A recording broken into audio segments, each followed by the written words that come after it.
Hi everyone, I hope everyone is okay. I just kind of wanted to do a video with everything that's going on in the world right now. Firstly, I just want to send my condolences to George Floyd's family and all the other families that have lost someone due to police brutality and racism. So I've written some words down because I feel like when I speak about my experiences or race in general, I get really sad and I get upset and I can never really say everything that I want to say. So I feel like I've written it down and I just want to share this with you guys. So, okay. Last year, I decided to open up about being one of 4 girls in Little Mix and how my race imprinted my experiences.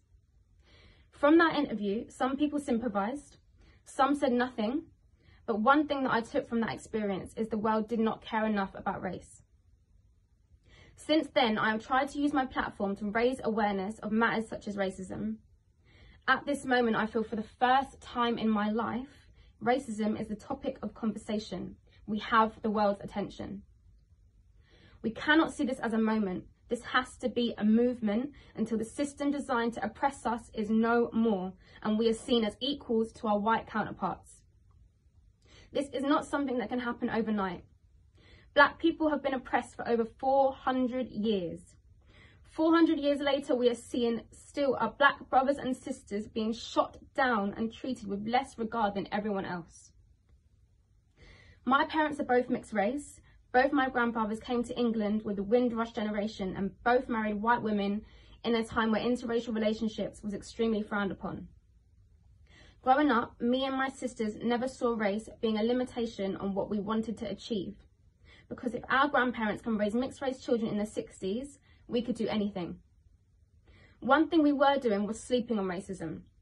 Too often, black people are reminded how far we have come as opposed to how far we can go. In doing this, we sleep on racism. Think about it. Do you ever hear white people having to be thankful about how far they have come as a race?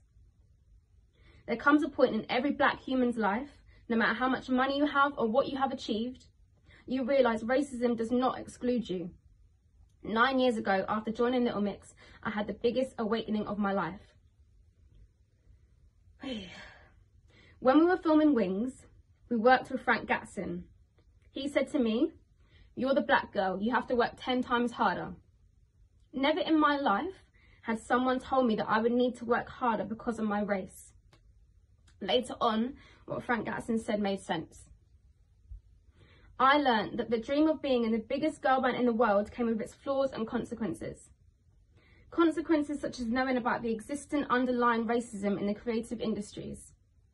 You learn to understand you can't be seen to be too loud or too opinionated, otherwise you're deemed a diva or aggressive.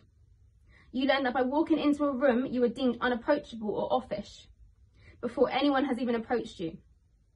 You learn that by voicing your opinion about the lack of diversity within the industry is like smashing your head against a brick wall.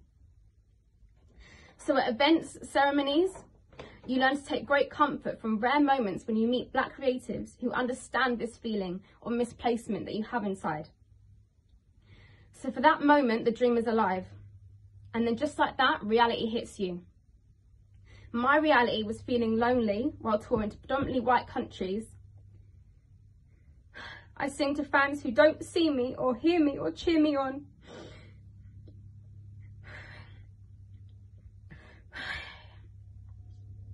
My reality is feeling anxious before fan events and signings because I always feel like I'm the least favoured. My reality is constantly feeling like I have to work 10 times harder and longer to mark my place in the group because my talent alone isn't enough. My reality is wanting to see other artists who I know are so talented but will never get the opportunities I have had because to the industry they are not marketable. But they will get behind someone else with the aspects of black culture the world wants to see, but leave behind the aspects they feel make them unmarketable. My reality is all the times that I have felt invisible within my group, part of me is fully aware that my experience would have been even harder to cope with had I been dark-skinned. Our reality is no matter how far you think you have come, racism exists. It exists in sports, in the creative industries, in politics and policies, in the streets and in the hearts of racist individuals. We are no longer in a position where we need to be quiet on this matter. So let's all continue to speak up on racism and keep this movement going. Thank you.